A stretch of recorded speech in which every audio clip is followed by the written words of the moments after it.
Hello, everyone. This week, I have a guest that I met virtually at a kind of conference or workshop kind of thing about connection. I have a friend who is also a listener, Alyssa, and she works with Conscious Capitalism St. Paul in Minnesota. And she'll invite me to her events every once in a while, and I try to attend. So it was probably about 11 o'clock at night, my time here in London. And there was this talk about connectivity between people.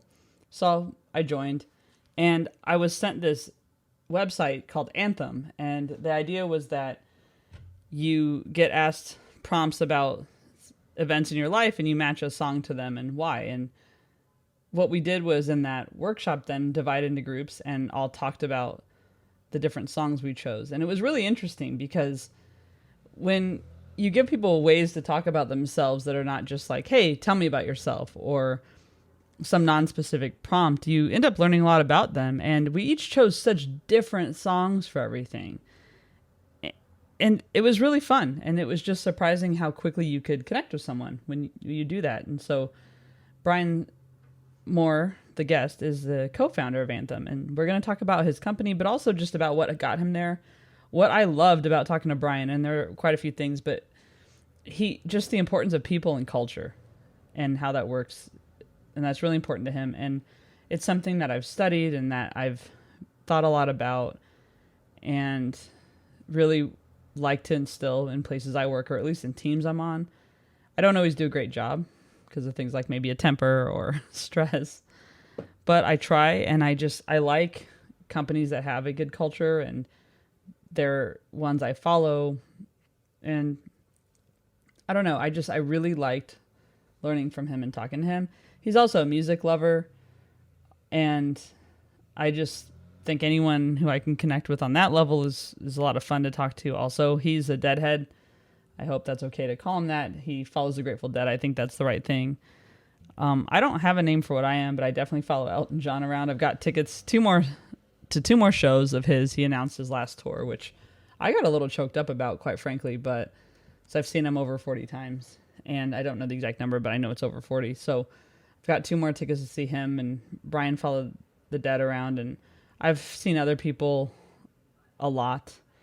So it was just fun to talk a little bit about music. And then he talks about conscious capitalism, which I just mentioned that term earlier. So I didn't know exactly what that meant. I knew what I felt like it meant, but he helps define that and really makes it more tangible as far as my understanding. So I hope you enjoy learning more about that and learning more about Brian. But again, it's just another, fun conversation for me to have, and I'm really glad to share it with you, and really appreciate Brian taking the time to chat with me. So that's it. Just again, I always ask, but if you can review, share episodes with friends, let me know if you know of someone who'd be a good guest.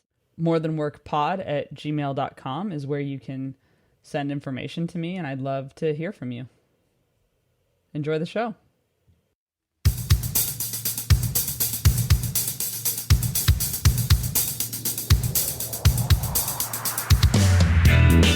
Welcome to More Than Work, the podcast reminding you that your self-worth is defined by more than your job title.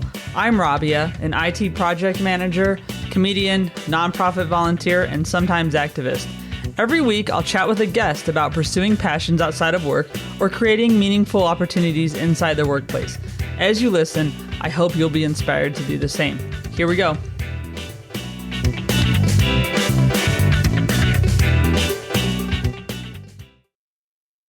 Welcome back. I have a guest that I actually met because he was presenting at a conference that I was at with his company and with his product. And I really just liked what he had to say, and I wanted to share more about that on More Than Work. So it's co-founder and CEO Brian Mohr of Anthym. How you doing, Brian? I'm good. Great to be with you.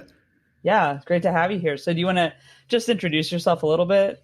Sure, happy to. Brian Mohr, co-founder, CEO of Anthym. I'll actually share what I believe to be the most important things first. A really, really proud husband of my wife, Jackie, just celebrated 22 years. An incredibly lucky father of two teenage girls, a 16 and a 14-year-old, a very passionate and devoted conscious capitalist, and which might come as no surprise to you, a huge music enthusiast. So those are a little bit about more of who I am, how that translates to what I do for a living. I have been in the people, culture, HR space for coming up on 22 years now. And last year partnered with a gentleman by the name of Jeremy Goki to launch a company called Anthym, Anthym. And at its core, Anthym is a storytelling platform. And we use the power of personal storytelling combined with a variety of different inspirational media sources like music and books and movies and TV shows and podcasts and TED Talks and things like that to help people take a walk down their life's memory lane and catalog some of the more meaningful moments and memories that have happened to them. And then symbolize those moments and memories using those inspirational media sources as a way to help people, whether you're an extrovert or an introvert, create bridges of connection and surface some of the uncommon commonalities that often exist, as well as celebrate the differences that we all share as individuals in the workplace. So it's a great way to build team cohesion and harness the power of vulnerability-based trust by helping teammates really get to know one another on a much deeper level than the, I guess, normal or more traditional water cooler type conversations that occur in the workplace. So happy to talk more about that, but that's a little bit about me. Yeah, that's awesome. So the event I was at, I mean, we basically were using Anthym and then we discussed our songs in smaller groups. Right. It was just really cool because I'm also a big music person, and I do think that music has defined a lot for me, throughout the years. And there are definitely like songs that I relate to events. Are you like someone who made mixtapes when you were young, and did you do that whole thing? I made mixtapes when I was a kid, which then transitioned to mix CDs. And also I'm really lucky. Or at least I consider myself lucky. I discovered the Grateful Dead in high school, and when Jerry Garcia was still alive, and a big part of the Grateful Dead community is tape trading. And so one of the other hobbies that I just threw myself into was trading cassette tapes and capturing recordings of live Grateful Dead concerts dating back to their inception in 1965 up through the time that Jerry Garcia died in 1995. So I still to this day have probably 400 or 500 cassette tapes that are still in pristine condition. Granted, I don't have a cassette player anymore, but I still have all the tapes. I couldn't bring myself to throw them away because they hold such a special part of my history. And so to your point, I haven't met anybody in my life that hates music. If they're out there, I'd love to know what it is that really rubs them the wrong way about it. I know there are others like you and I who may love it more than other folks, but I think music, a couple things that I've recognized the power that music has. One is it's a universal language. Even if what you and I listen to are different, music speaks to each of us in such a powerful way. And even if the music you listen to is different than mine, that feeling that each of us get based on our connectivity to it is a shared feeling, despite differences in musical taste we might have. And then number two, I think almost unlike any other media source, when I hear a song that reminds me of a memory, it's like a time machine. I go right back to that time and place instantaneously. And I don't know that there's any other medium, maybe a Polaroid photo or a photograph, but it's hard to time travel, and music has that magic. And that's what I love about it as well. Yeah, no, I agree. And it was a fun exercise to do because it was just kind of with the prompts that you have and stuff. And we'll talk more about the product of Anthym, but I want to talk first about how you got there and how you got to this, because one thing that I think resonated with me regarding you is just the fact that you have been in your career, like, you consider people and culture and values very important. And I think those weren't necessarily all words that people were using a lot, like even 20 years ago, at least from what I remember. Like, culture has really become more and more of a thing over time. And in your career, did you start out thinking well, I want to be really involved with the people and I want to make sure the values are being upheld and the culture is important and all that? Or is that something you evolved to? Yeah, no, it's a great question. At the very beginning of my career, I didn't know, I didn't know anything. And in many ways, I still don't know a whole lot, but I know a little bit more than I did when I started. But I had no idea or any connection to the power of shared values, the power of having a North Star or a core purpose or mission, the power of culture. Like I was as a total rookie understanding of all of that. And after about 5 years of, the beginning of my career, the first 5 years working in and around a particular industry that it was awesome. It got me started. But after a period of time, I knew that that wasn't where I wanted to stay. And I just right place, right time in my life, joined a startup organization right at the beginning of the year 2000 that was focused in the employment recruiting space. And we had an amazing founder CEO that really understood the power of culture and the power of shared values and helped me understand it at a very tactical, practical level. And through that experience, I think just opened my eyes to what it can be. And then I just became a student of it and have continued since that time. So what is that? Yeah, 21 years ago, almost 22 years ago.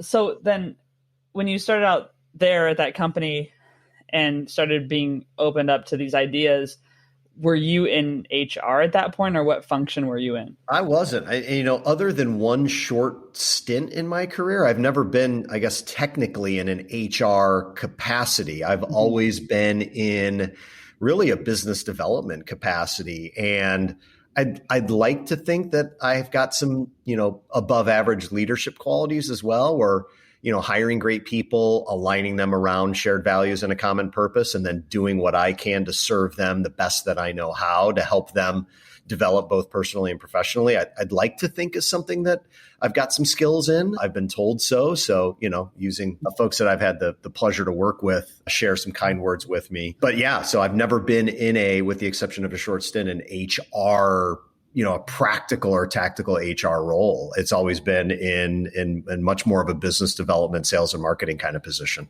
Mm-hmm. And what made you decide then to go and found your own company versus working elsewhere? Well, I got a real taste of the whole entrepreneurial startup excitement joining that company in early 2000. And I really loved it and was there for almost 11 years. And then I went and worked for a pretty large company, a publicly traded, 20 plus thousand employee company. Mm-hmm. And it was one of those sort of, forks in the road or turning points. I was like, oh my God, I made a really bad decision. I left this entrepreneurial minded startup, joined a publicly traded company with thousands and thousands of people, and very quickly realized that the mistake I made, it was my mistake. I didn't fit in culturally. And so after that experience, I then reconnected with that entrepreneurial feeling that I think I had, but didn't know was really there, and then launched really my true first business in March of 2012. Did that for about 6 years, sold my interest in that business to my business partner, and then have launched Anthym as my second startup business, which we're about a year into. So, I think, again, that first experience dating back to April of 2000 and that company that I joined, that's where that whole entrepreneurial bug just got in my system. And yeah, I guess I haven't been able to shed that virus, to use a really bad analogy at this time and place in human history. Thanks for the reminder. Yeah, sorry about that. So before you were vaccinated in 2012 and when you were working for the big company, I mean, one thing that, this podcast is certainly about is talking through those difficult experiences people have that they come out of. And so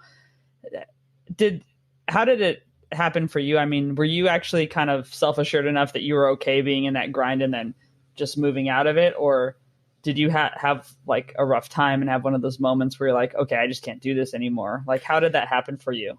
Yeah, I mean, I think I want to make sure I understand the question. You're referring to that stint I had in the bigger company. Yeah, I think, once I got there, it didn't take long for me to start to get a real sense of how things worked. And, no disrespect to that organization whatsoever, but with that many people and with the board of directors representing the shareholders and introducing that dynamic into the equation, there's just a lot of bureaucracy and politics that can seep in. And I'm not one that I have a hard time with it. I don't enjoy playing games, particularly I like playing like board games and competitive sports games, but not the mind games that can oftentimes infiltrate a corporate environment. And, that worrying about who I need to get close to because they're the person of influence, or wondering if this person is talking behind so-and-so's back, like just all of that unproductive stuff, I think to some degree is part and parcel with really, really big companies. It's hard. And, at the risk of sounding overly judgmental, I don't deal well in that environment. So I figured out pretty quick that came with the territory.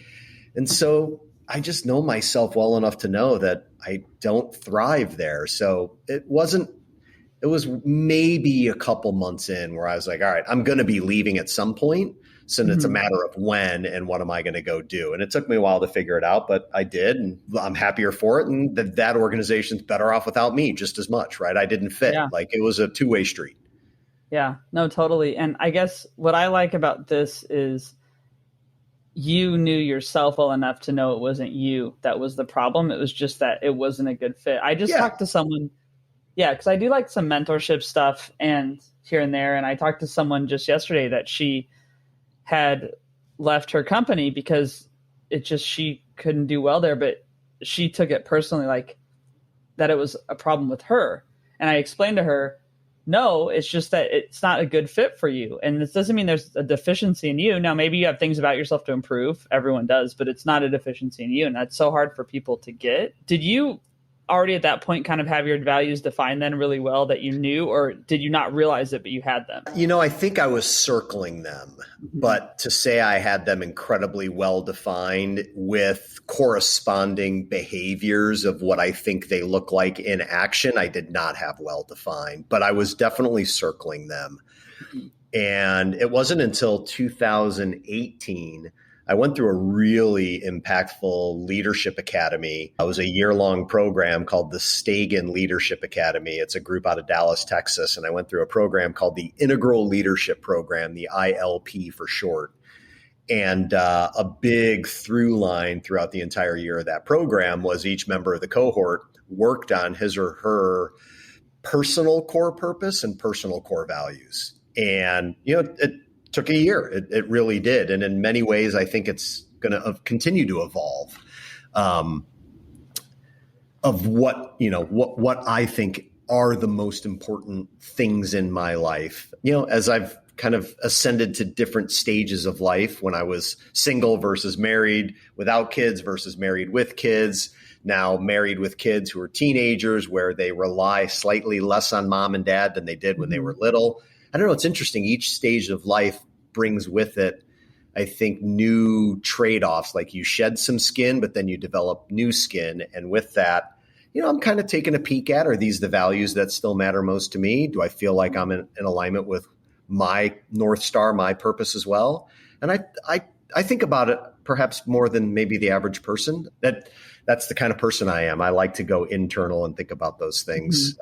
Sometimes the hamster never gets off the wheel, which can be frustrating, but such is life. Yeah. And looking at then your values and how you apply them in your life. And I think we all apply them in our personal and professional lives. And they kind of what we choose to do professionally sometimes is a result of that too, right? Yep. How have you seen a change, or have you seen a change since you kind of figured that out for yourself in the last couple of years? It makes, for me, I have seen a change. It just makes decision-making easier. I think like many folks, I can suffer from the bright, shiny object syndrome and want to chase all kinds of opportunities when they emerge. But if I bounce those opportunities off of, does this align to where I want to be spending my time? And is the opportunity and or the people that come with this opportunity aligned to the values that are important to me? If yes, okay, maybe I'll investigate it. If no, it makes it a much easier decision. Mm-hmm. So I think more than anything, it's a decision-making filter that just can really help keep me on track with the values and with the purpose. Yeah. So one thing I've noticed is you're on quite a few boards of different organizations. And that's something that just personally interests me, but I'm always interested in why people are on certain boards and what. But the one I want to talk about the most, I guess, is conscious capitalism. And because that's a term where, I mean, we hear things like, you vote with your dollar. Like that's a thing that I think the people, the consumers do, right? To like kind of say, maybe if you think about your consciousness and the products you purchase or even what you eat or whatever. But then there's also the idea of it being on the business side too. So can you just talk about what conscious capitalism is to you and maybe how it's defined in your organization? Yeah, I mean, so conscious capitalism, it is a framework of how to think about what at least I think currently is the highest and best practice of the capitalistic system. I tend to define it as, okay, how is conscious capitalism different from what most people think of when they think of capitalism? I think the current practice of capitalism in the minds of many tends to be very shareholder focused and very short-term horizon focused, making decisions on a quarterly basis for the benefit of the shareholders at the expense of everybody else, right? And maybe that's an overly crude definition, but I don't think it's that far off of the bullseye in the minds of many.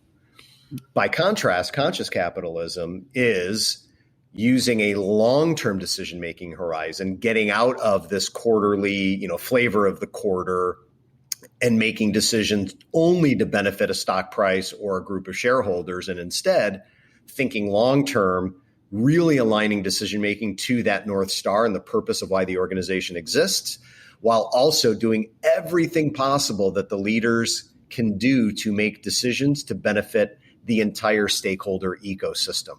So that means shareholders, absolutely, or the owners or the investors, but also the employees, the clients, the vendors, the suppliers, the community, the environment, right? Every business relies on many pieces within its ecosystem to operate. And it's challenging to make great decisions that benefit all, but not even engaging in the practice of trying to create win-wins for all stakeholders, I think is just a missed opportunity. You can always create a benefit for one of your stakeholders by pulling a lever that might play the zero-sum game. Take from this group to give to this group. The more difficult way to practice capitalism is to balance the needs of all of the stakeholders that operate within the business's ecosystem and make decisions that are hopefully in the best interests of all or as many of them as possible. And that's what conscious capitalism really revolves around, is this notion that we aren't playing a game with necessarily a deadline. Next quarter doesn't, it's just an imaginary deadline. So why are we making decisions just for next quarter? Let's really align our decision-making to why we exist as a business. And then in those decisions that we make, let's make sure that we're trying to create value for everyone within the business's ecosystem, not just one group at the expense of another. Mm-hmm. I'm actually taking a course right now that's going to be come up to being a year and a half at some point, like a public leadership credential at Harvard Kennedy. And it's basically discussing moral leadership, and then it's going to be more around policy and stuff. But already in the moral leadership space, I've learned so much about just putting the issue at the center and the focus at the center, and also making trade-offs and moral trade-offs. So what you're saying is pretty exciting to me, because I'm hearing a application in the real world, right?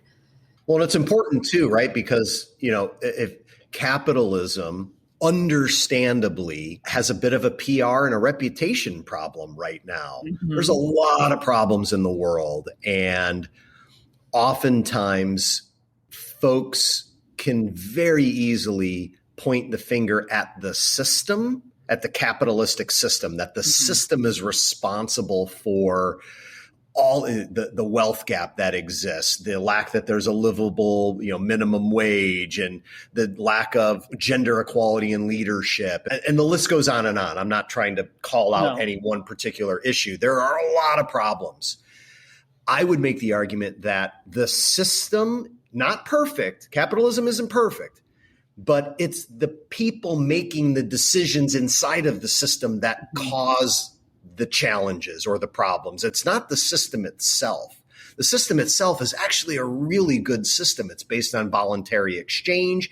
Nobody forces you to buy the t-shirt you bought or the microphone you bought or subscribe to the technology. Like, nobody's making you buy from the companies you buy from. Nobody makes you go work for the company you go work for. Nobody makes a vendor or supplier, have to work with a vendor or a client that sucks. So it's based on this amazing voluntary exchange. And also, anybody in the world who operates in a capitalistic society can go start a business. There's no barrier to entry. If you've got a great idea and you've got the resilience and the stamina and the support to make it happen, go do it. Like, it really is a beautiful system. It has flaws, but at its core, it's a beautiful system.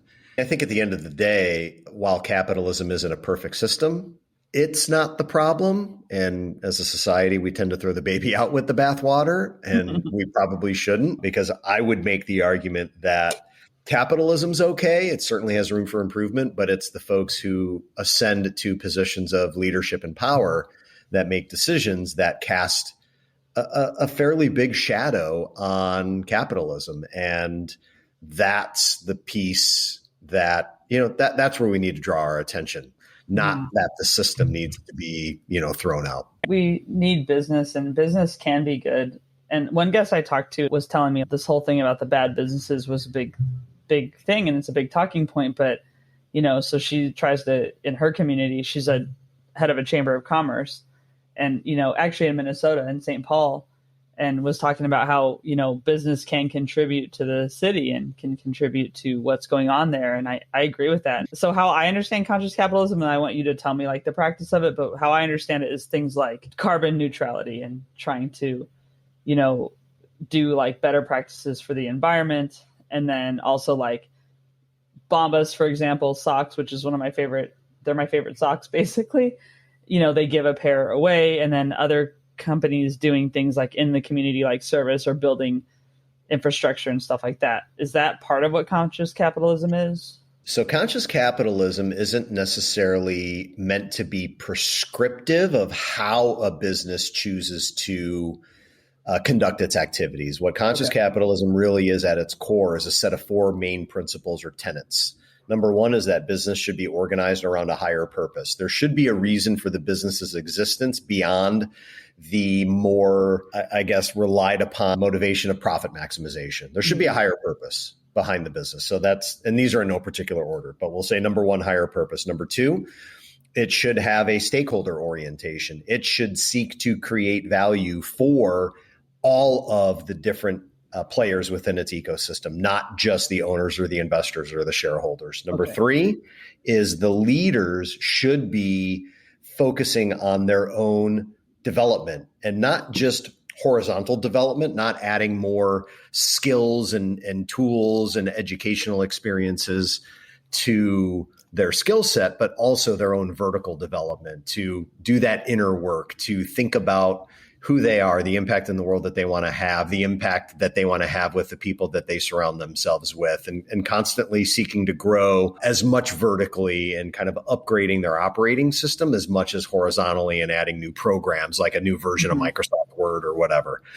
And then fourth and final is creating conscious cultures. So these types of leaders then tend to set an example for other folks to follow their lead. Whether or not carbon neutrality and a livable wage and eliminating the wealth gap and just any of these other social issues of the day, I'm not saying they're unimportant, but conscious capitalism doesn't say, hey, company ABC, you must focus on reducing your carbon footprint. That's up to the company to focus on. The company can choose whether or not carbon neutrality is something that matters to them. So it in many ways, I think conscious capitalism is really a framework and a way of thinking about the practice of capitalism without being prescriptive of this is what you must do as a business.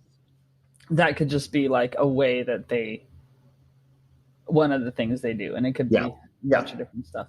Yeah, I mean, think about like if you are a consulting company and you're in management consulting. Let's say you're Deloitte, whatever, KPMG, any of the big management consulting firms out there. Let's make an assumption that the majority of their team right now is working from home. And so there's not a lot of commuting going on. They're probably not getting on planes a lot. Is it important for KPMG to be focused on reducing their carbon footprint?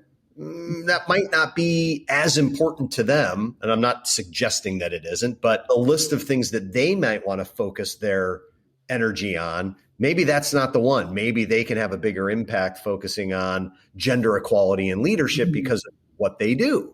So I think it's up to each company to think about what matters most to them, what's in alignment with why they exist, and where can they create the most value using the platform that they have. Patagonia is a great example. They're obviously huge stewards of our environment. And they operate around this notion of wanting to leave the earth better than they found it. So carbon neutrality is probably a huge focus for them. But for conscious capitalism to say, hey, Patagonia, you should do this, and hey, Deloitte, you should do this, conscious capitalism would rather create the framework and then allow the businesses to adopt the framework and exercise what they're best at and focus on the problems that they think they can create the biggest amount of impact and value. Yeah, that makes sense. So it can look a lot of different ways. Totally.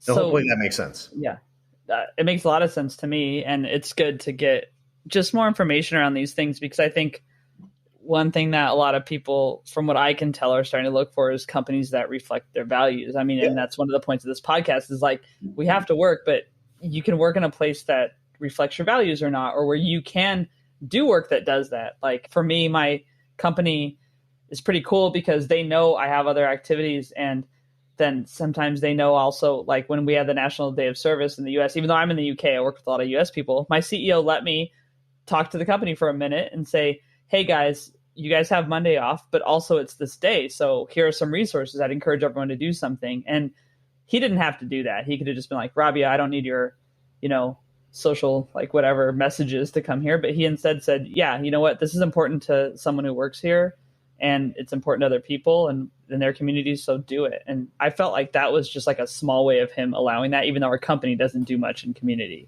in general, Yep. So it's kind of cool to be able to work in a place like that. Absolutely. So with Anthym, let's talk about that more. And first of all, I'm going to make an assumption that your teams know what the values are of your company. So it's actually really easy because right now we are still very, very early in our journey. There are two of us as co-founders. We've got a small team of some technology folks who help us on the tech side. And then we have essentially a user experience individual that wears lots and lots of hats and is really a kind of a jack of many trades. So at the moment, it's really, really easy for us because it's so tiny. One of the absolutely mission critical pieces of work that we're going to need to really document well are our core values. I think there are going to be, one or two that are absolute non-negotiables that come from Jeremy and I. He's my co-founder. But I also am a believer that, those first handful of full-time employees that choose to come work for us, I want those folks to have a say in it as well. So I think it would be I'd be a little nervous about me defining them, all of them, without this first group of folks that join us and them having a say in it. So I want to do it in a as much of a consensus process as I can, without losing focus on at least, the one or two that I think are just absolutely mission critical to what we're trying to do in the world. Do you want to share what one or two of those are? For me, at the top of the list is this notion of vulnerability. I think we could use a lot more of it in the world, and where so many people see it as a weakness, I see it as a strength. So that's going to be one that, we are going to, create an environment where people can truly open up and be who they are. And that doesn't mean we're going to throw out the rules of decorum and how we should treat one another with respect. It doesn't mean it's a total free for all, but this notion of recognizing that we are so much more than just the job titles that might decorate our LinkedIn profiles, right? We're human beings that have lived really unique lives, each one of us individually, and wanting folks to not feel like they have to put on a different suit of armor when they go to work to sort of armor up for what might come their way. I want people to feel very comfortable in their own skin and just show up as who they truly are. I think the world needs more of that. So that's for sure at the absolute top. And then kind of following that is this notion of, kind of plays off of it, is vulnerability-based trust. I mean, trust, I think, is at the core of every amazing team that's ever done anything remarkable. And without it, I think it's virtually impossible, if not completely impossible, to deliver performance over a sustained period of time. So those are going to be a couple of non-negotiables for me. And, I think there's going to be, a handful of others that will emerge with, whomever this founding group is that decides to join us on this journey. Yeah. And that gets evoked in a product too, then I think, when you have those things. And then are you a Brene Brown fan? Well, I mean, it's hard not to be, isn't it? Okay. I was going to say, I heard some Brene Brown and I was like, I love her. I mean, I absolutely adore that woman. I think Dare to Lead is one of the most. It's great. She's great. I love her definition of vulnerability too. The courage to show up when you can't control the outcome. Mm-hmm. And I just love that. I love that. I think, I don't know, for me personally, I'm biased. I mean, if I could surround myself with only people like that, I'm all in. That'd be great. Yeah. It'd be really great. And when you think about hiring and what's going to be done with that, I mean, I've studied a lot about hiring lately and what that looks like, but is it a hard process for you? I mean, it seems like you'll be really careful and methodical about. I mean, we certainly will be. Will it be difficult? I think it will be, actually. I think hiring's always hard. I think it's, having quite a few years in the hiring space, I think it's the most important decision every company makes is who do they attract and who do they allow in to the organization? Mm-hmm. At the end of the day, I think people are the only sustainable competitive advantage that a business can surround its kind of align to. That's it. It's people. You still need to have a good idea and good products, good strategy, you identify the right clients. But at the end of the day, none of those things happen without the right team of people. And so I think it's going to be really hard. I think we will make mistakes. I think we'll learn from them. Hopefully we get most of it right. I think we have a really cool mission that will excite people. And we happen to have this, whole aspect of music being one of the inspirational media sources. That's a big part of what we're doing right now, that I think because music is such a unifying force and an exciting one, that it'll bring people out to at least kick the tires and see what Anthym is all about. So my hope is that what we do and why we do it will be a bit of a magnet, but we'll see. Regardless, it's going to be hard. Yeah. Yeah. Well, yeah, just to get the right the people who you're right for and are right for you. I mean, that's the trick. Yeah, totally is. Who are the ideal Anthym customers? Like if someone's hearing this and going, all right, I like music, I like connection. What's Anthym doing for me? Yeah, I mean, ideal client right now is really a team leader. So I'll focus more on like who the actual person is versus the organization. As a team leader that cares deeply about his or her team, wants to find ways to create ongoing and deepening opportunities for relationship, trust, and connection building amongst the members of the team that they lead, and believes that building vulnerability-based trust and psychological safety is an accelerator of performance. So because of where we've been as a business community over the last year, 15 months as a result of the pandemic, there's this added degree of difficulty now where you've got a lot of organizations whose teammates don't see each other in person at the level that they perhaps grew accustomed to. Mm-hmm. And so as a result of the geographic or physical distance that exists nowadays, it's hard to go do an escape room or go bowling or go, do a happy hour with your team in person. Hopefully that will return. But even when that returns, I think, interestingly, at least for me, this pandemic and this crazy world that we've all been experiencing, I think has opened up the door to our humanity in a way that we've never experienced at this level of scale. Where, I mean, we're on this podcast, but we can see each other through video. Yeah. So if I just pay attention a little bit to some of the things behind you, right? I can see the guitar neck. I can see what looks to be a bicycle over your left shoulder. If I pay attention, I can start to get a sense of more of who you are than if we only saw each other in the office. And I think so as a result of having this unintentional invitation into everybody's homes over the last year, we can now begin to kick that door to humanity open even wider and actually start to invite in that sense of humanness that all of us have and take advantage of the gift, the small gift that the pandemic brought to us. I don't mean to minimize all the challenge and the loss and the tragedy. The gift wrapping sucked, but inside there were a few gifts that this pandemic brought to us. And I think that door to humanity is one of them. And I think there are leaders out there of teams who are going to want to capitalize on that and believe that, wow, if I can bring my team closer together, if I can create more trust, if I can create more connection, if I can create more safety, I can likely increase productivity, increase retention, and everybody wins. The clients we serve win, us as teammates win, the business wins. There's no losers. Mm-hmm. And so we spend, 8, 9, 10 hours a day with our work colleagues. Why would we not take advantage of creating more meaningful relationships?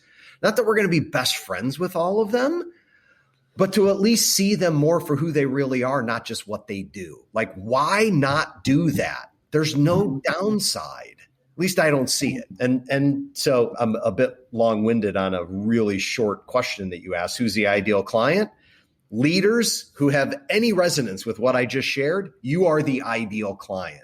You lead a team and you want to help your team do great work and live meaningful lives.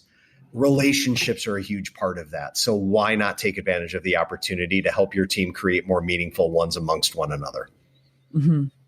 Yeah. And there's all kinds of team building exercises and things that people learn. But I did find, in a very, an hour using Anthym and just kind of thinking through a few, milestones in my life and like what songs went with them. And then hearing what other people ask, they were being asked like the same situations, what songs was it for them? You do learn a lot about a person and, Big time.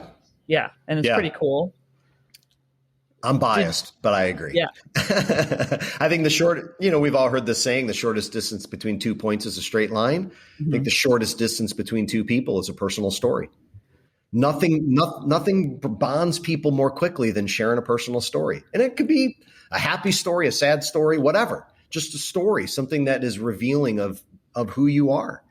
Yeah. Well, yeah. And that vulnerability is tough sometimes because I know for me, like I will share because it's just kind of, I feel like it's part of my purpose is to serve others, partly through sharing my story. And that's just what I've sorted out in the last 42 years. So I do think though that that's the vulnerability, right? That's creating a huge vulnerability for you because what if you tell them and then it's not received? And usually it will be. When you have used Anthym, have you ever been surprised by one of your songs? My experience with it was there were prompts like, what song reminds you of your high school graduation and things like that. Did you ever have a song come to mind that just surprised you?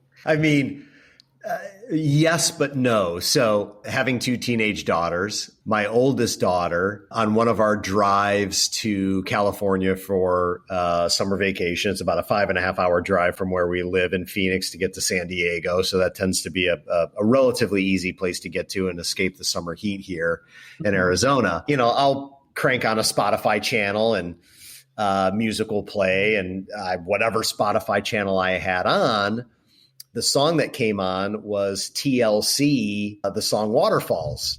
Don't go chasing waterfalls, stick to the, so that song. So for those of you that I'm not much of a singer. I was impressed. I was like, oh gosh, I'm glad I didn't do that. Well, so that song came on and I hadn't heard it in 15, 20 years, right? But it was a song that was definitely around when I was growing up. So at the time, my oldest daughter, I could see her in the backseat kind of bopping her head. And she's like coming along to it. And I'm like, you like the song, Taylor? And she's like, I do. So, and I then look it up on Spotify and we probably played it on repeat, 10 times till such point where we both learned the lyrics from start to finish. And now that song has become like this bonding moment for my oldest daughter and I. And it's not as if there was some major life moment that corresponds to, but it reminds me of this bonding moment between my daughter and I driving to California to go to summer vacation. And it's just a cool moment, and a song it's old.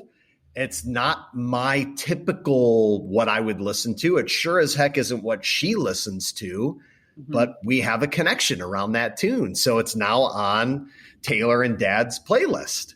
I was very surprised of all the songs that, might be a song that we'd bond over. TLC's Waterfalls would not have made my top 100, but here we are. Yeah. Oh, that's cool. So one thing that I think is great is that you've done a TED Talk. And that's just something. First of all, I am one of those people who if you haven't done the punchline, thank you for coming to my TED Talk. When you're basically kind of being a little snarky. But I want to know, well, first of all, you can talk a little bit about this subject. I thought it was pretty cool. Can you talk about the experience of doing that? I don't think I've ever talked with someone who's done a TED Talk.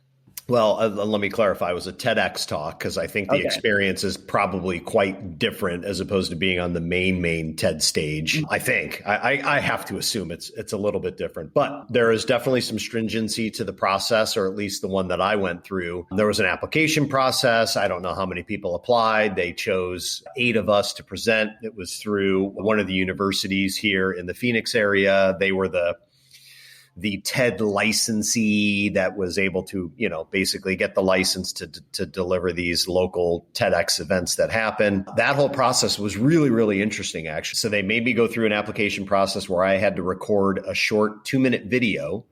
And the question that they made every applicant respond to record a video to was, if you were going to be a fruit, what fruit would you be?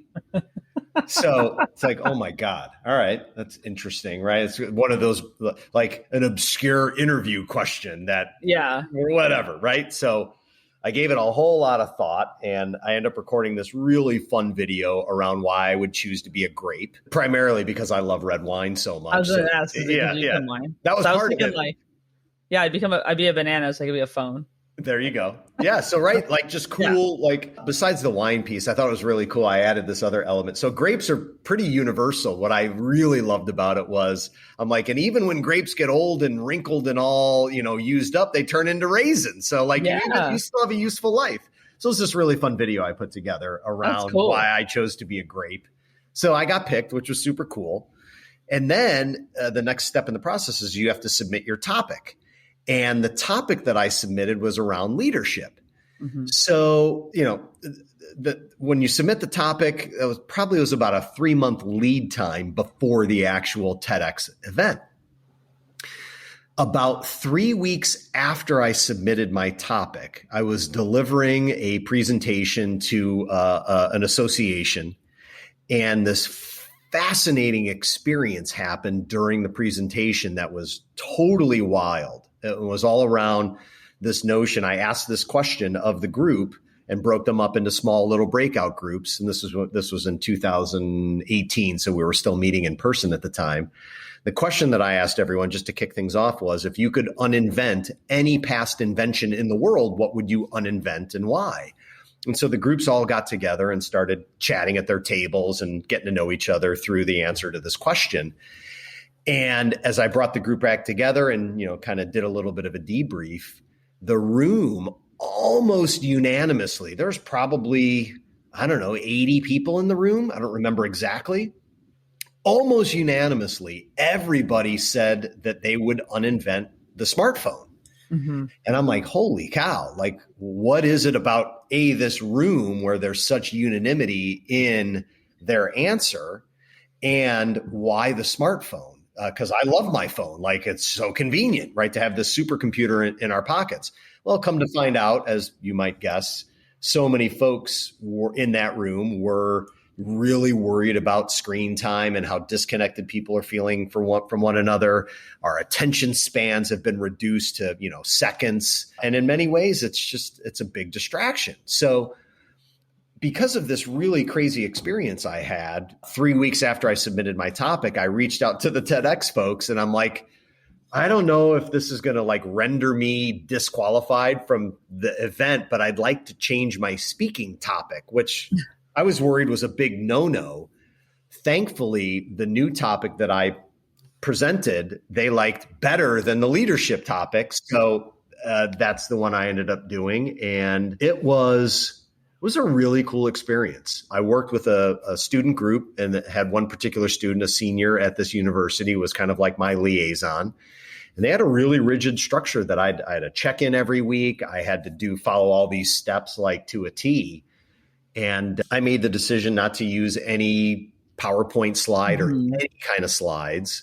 And, ended up delivering from memory a 12, 13, 14 minute, whatever the time was, talk. So it was one of the most challenging yet rewarding experiences to be able to get up on a stage and from memory rattle off 14 minutes of content exactly as I had rehearsed it in my head. So it was really cool. It was a lot of fun. I'm glad I did it. I don't know if I could do it again, but I'm glad I did it once. Yeah, that's really cool. And I'll link to it on my site, but I thought that was neat. And one of those things where I don't think everybody has it in them to do it. In a way, it's just a different way of communicating. And it is a lot. I think the process that I went through, anybody could do it if they wanted to. It's just a matter of, do you have a topic that you're really passionate about? And then are you willing to commit the time to go through the rigor of at least the way this TEDx process unfolded for me? I think anybody could do it. It's just a matter of want. Do they really want it? And it was just one of those bucket list items for me. It's like, I want to do a TEDx talk, at least one. Yeah. Oh, you did it. Well, cool. Yeah.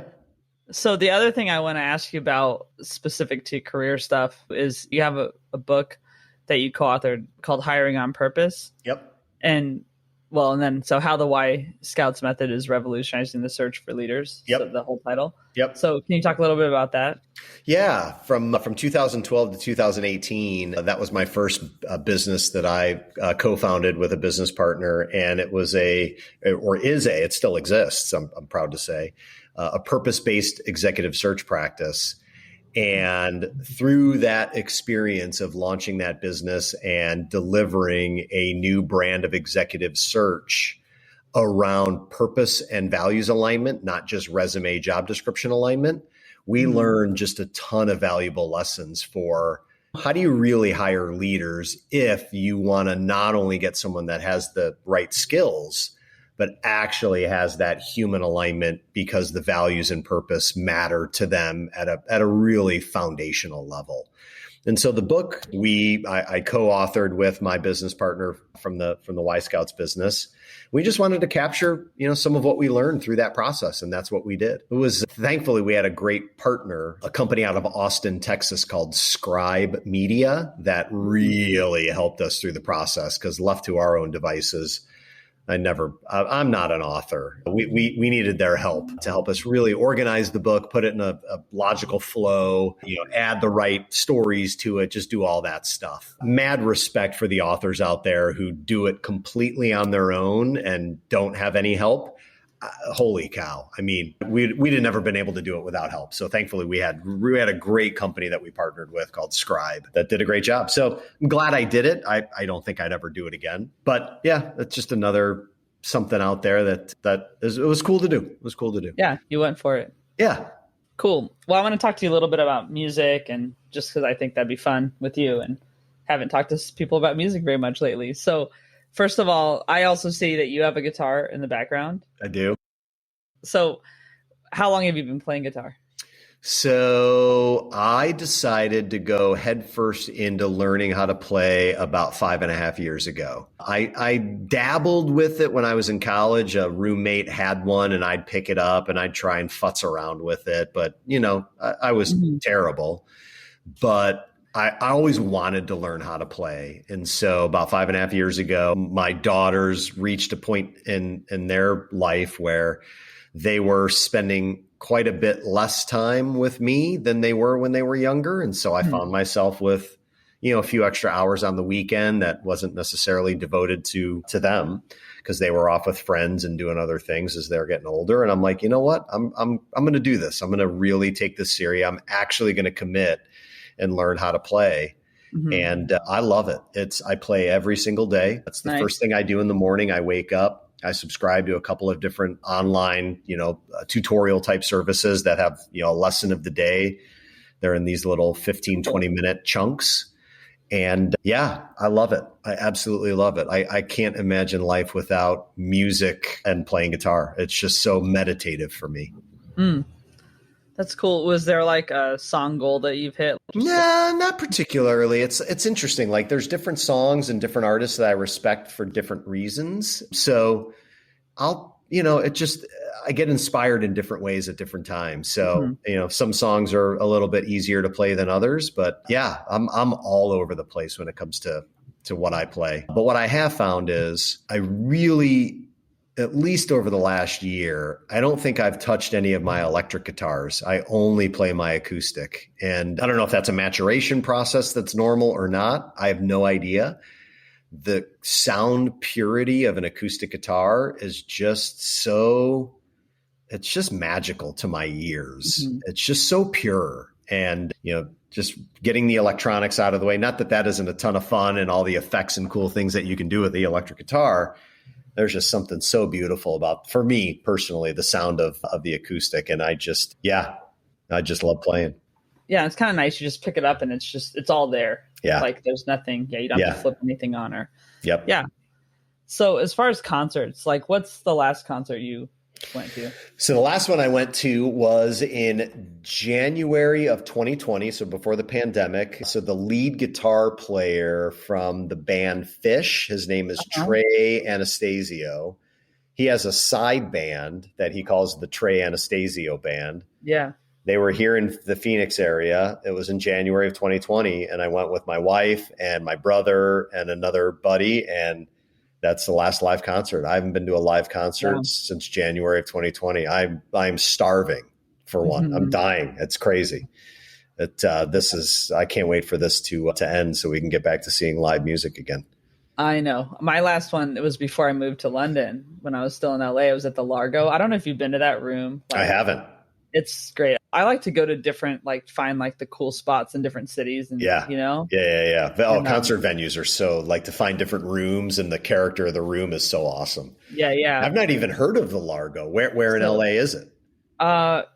It's in I know it's in basically by Hollywood kind of or something. Okay. I don't really. Small room or a big room? It's small. And so they have a lot of comedy there too. And Colin Hay. Do you know Colin Hay? Yeah, actually I do. The lead from Men at Work. Yeah. I absolutely adore him so much. And so I've seen him there, but I saw Ezra Furman that time. And it was, Ezra was doing just acoustic, which was amazing because usually they're with a band and stuff. And that was really fun. The Largo's a really cool place because I remember when we were on that meeting together and you were talking about in Chicago, I guess the concert where you basically first went out with your wife, but that was a cool room too. Although I was intrigued by the romance of the situation, being single and in a pandemic at the time. I wasn't concerned with that. I was more what venue was that? Yeah. That was the Aragon Ballroom in downtown Chicago, which is a cool room as well. The acoustics can be a little hollow at times, but it's a cool room nonetheless. I'm sure they've probably done some work to it. I mean, that was back in 1997 when we went on that blind date that now has ended up in a 22-year and going strong marriage. But yeah, I love great rooms. Outdoor venues too. I mean, there's some great ones. Yeah.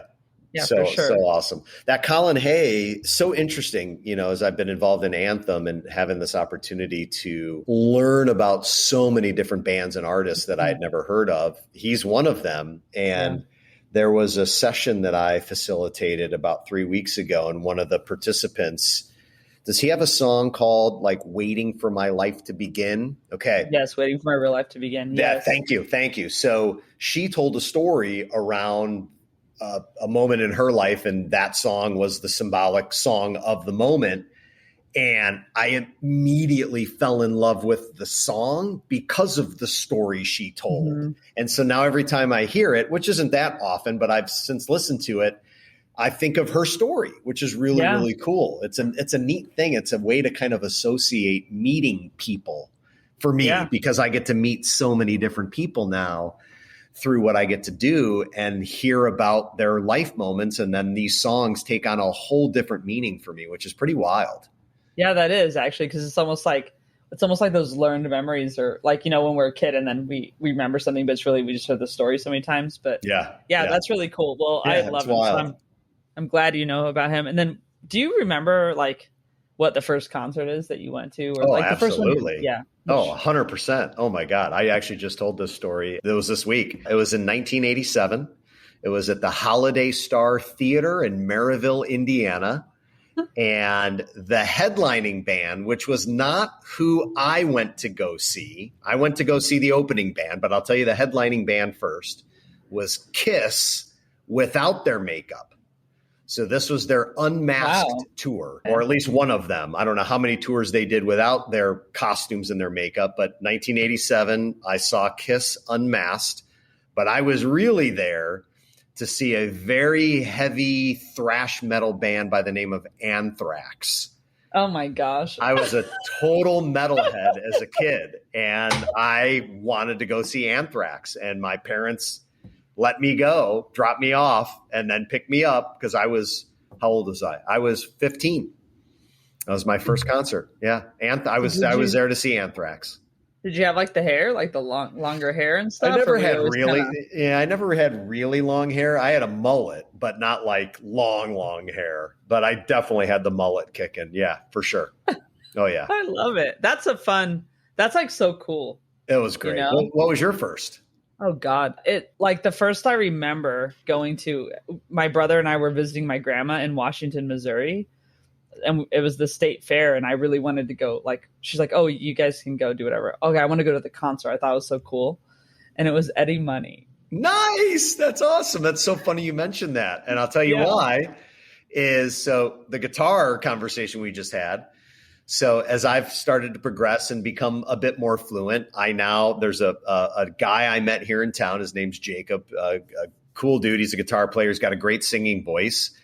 And so we've been practicing a bunch. We've got a gig coming up that we're doing for a surprise birthday party in somebody's backyard on Tuesday. Nice. That's cool, Brian. And the song "Give Me Some Water" by Eddie Money is one of the tunes that we're playing. Nice. Yeah.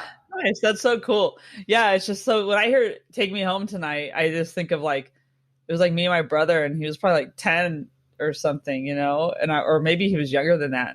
And because I was younger. Yeah. He was probably like 8 and I was 12, and I was like standing there. That's awesome. Eddie Money's great. That's just so funny. It's great. All right. This is going to be hard. I'm not going to ask you which of your kids is your favorite, so don't worry.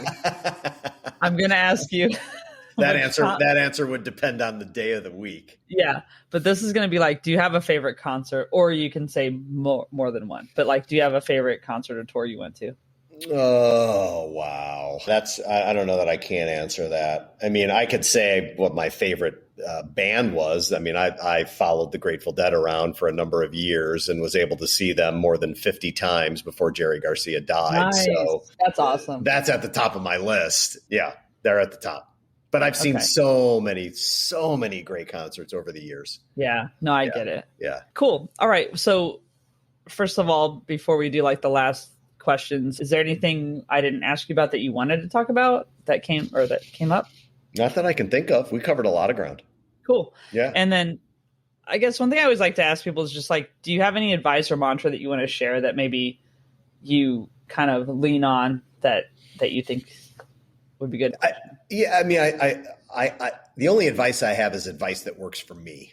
Mm-hmm. Whether or not it works for other people is up to them to decide. So I don't know that I'm in a position to give anybody else advice. I'm kind of figuring my own shit out. For me, I was able to years ago define kind of 4 things in my life that bring me the most joy and fulfillment and that really, really matter. And number 1 is my family. Number 2 is doing meaningful work. Given how much time I spend working, I want to make sure that what I do serves others and brings me a sense of meaning. Number 3 is I've been really, really fortunate at different stages of my life to always have a buddy who's that sort of best friend companion. And while my wife is absolutely my best friend, it's also for me important to have sort of that male counterpart buddy. And so I make time I have a really good buddy that we've been friends for a long time. He's a really important part of my life. And then fourth is my hobby of music, of guitar. So I tend to try to keep my life really, really simple. Mm-hmm. Spend time with my family, do work that matters to me, carve out time for my buddy, and play guitar. And that's kind of all I do. I don't do a lot of other things. And so for me, that works for me. So, it creates clarity. It creates easiness. I know what I like. I don't have to go figure things out anymore. If you were to call me or email me or text me or stop by my house, chances are I am absolutely doing one of those four things: spending time with my family, doing something with Anthym, playing guitar, or hanging out with my buddy. And, cool. And that's it. That's about it. Yeah. No, that's good. I mean, it's nice because you're right. Like once you kind of know, then you can just pursue that and it makes it easier. Yeah. Yeah. I mean, there's an occasional thing that'll fall outside of it, but it's pretty rare. Yeah. Yeah. So I have a series of questions called the Fun Five. They're supposed to be fun. So the first one is what's the oldest t-shirt you have and still wear? I mean, for sure, it's a Grateful Dead concert tee. It's one of those t-shirts I bought in the parking lot, probably in 1989. Nice. Okay, cool. Yeah. Yeah. No, those shirts last remarkably long too. They're great. They're the cheapest and you're like, oh, okay. All right. So if every day was really Groundhog's Day, like people have been feeling, what song would you have your alarm clock set to play every morning? That's a great question. Oh my goodness. I'd probably have Truckin' by the Grateful Dead. All right. I was going to say Waterfalls by TLC, but then my other daughter would get really pissed at me because we have a song too. Oh yeah. So don't do that. Yeah. All right. So coffee or tea or neither? Coffee. Coffee? And any certain way? A lot of it. Black, dark, roast, heavy, muddy, no cream, no sugar. The thicker, the richer, the better. How do you make your coffee? I have a Keurig machine. It's pathetic. Yeah. Yeah. But when I really want to treat myself, I go find the thickest, darkest roast blend I can find. Nice. Yeah. Can you remember a time that you laughed so hard you cried, or something that makes you just lose it with laughter? I just always find these stories fun. I'm sure it had something to do with my youngest daughter, who is a natural born comedian. There's been so many moments with her. She's 14 and she can deliver a one-liner with the timing and fluidity of Rodney Dangerfield. She's so good. I'd have to really think about a recent one, but she can crack me up in a second. She's really funny. That's cool. Yeah. That's good. All right. And who inspires you right now? I get inspired by my wife. I get inspired by my girls. I mean, this last year, I've kind of been trapped in the house with them. I say trapped. And just seeing the way that they've responded individually and how we've responded as a family, I'm inspired by what we've done together. It's been again, I think the gift wrapping sucked, but the gift has been really great. And they are all three of the women that I lived with are so unique their own way. And we've had our breakdowns and our breakthroughs dealing with this last year and a half, whatever it's been. And yeah, they inspire me a lot. Nice. Cool. Yeah.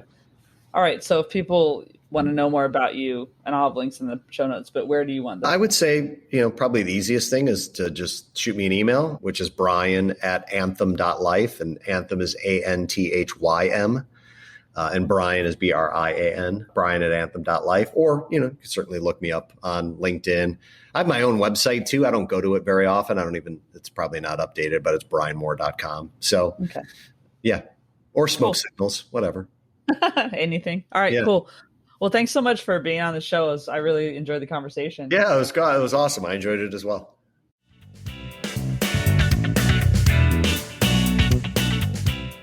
Thanks again for listening this week. You can find out more about the guest in the show notes and at robbiasaid.com.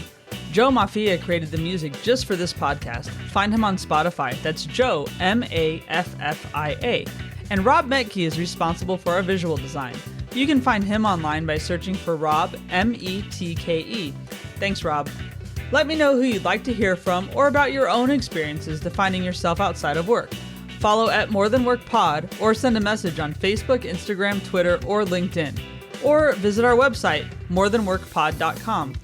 Give us a follow on Spotify, Apple, or wherever you get your podcasts, and leave a review if you like. Thanks for listening to More Than Work. While being kind to others, don't forget to be kind to yourself.